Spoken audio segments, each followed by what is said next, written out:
is from Nick Slocum's team. He's going to give an educational video on how to win a bidding war. So let's go ahead and play the clip, guys. Have you heard stories about fierce competition, multiple offer scenarios, and bidding wars? We're here to give you 3 tips for winning a bidding war.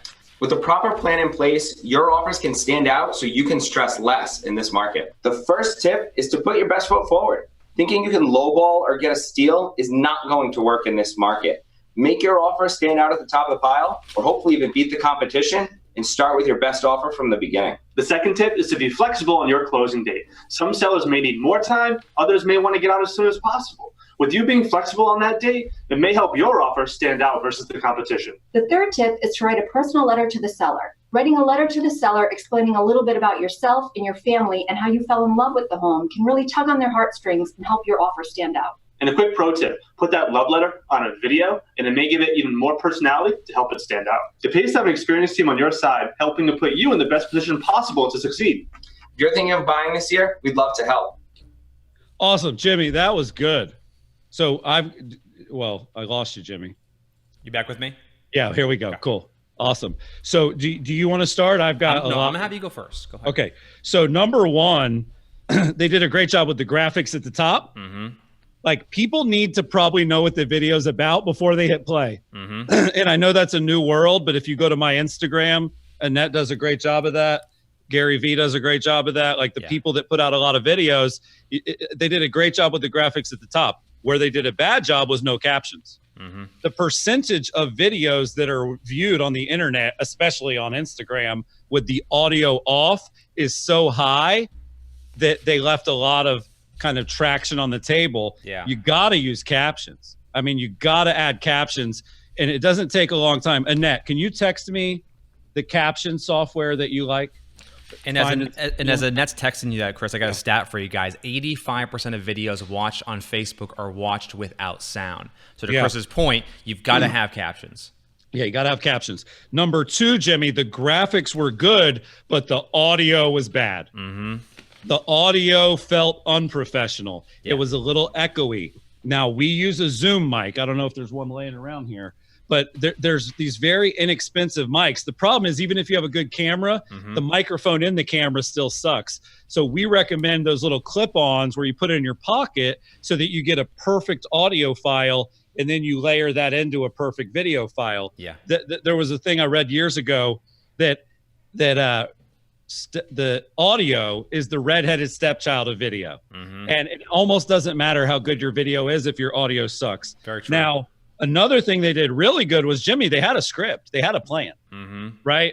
And the thing they did that I thought was impressive was it's not hard to co-present. So I love that they got more than just Nick involved. Absolutely. Right? Like, we're always asking Annette and Jillian to do videos. My brother hosted the show. Yeah. Sarah, right? So that's a strategy. Get the rest of your team on camera.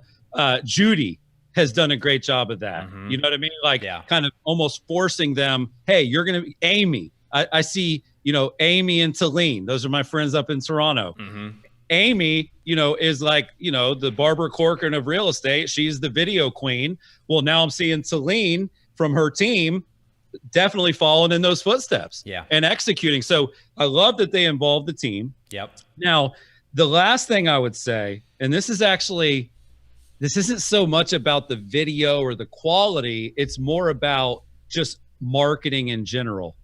Like, why do I want to win a bidding war? Mm-hmm. And how does it feel if I don't? Yeah. There was none of that in there, Jimmy. Mm-hmm. So what I probably would have changed if I was coaching them, if I was there that day, so I would have said, hey, why don't you start off and just spend 10 seconds on how it feels when you finally find the home you want after weeks and weeks of looking, and then you get outbid and you got to start over.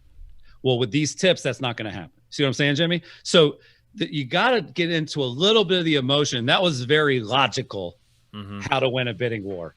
They didn't answer why. And they definitely didn't point out like how bad it's going to hurt if you don't. So that was my feedback. I thought it was overall, we should give grades.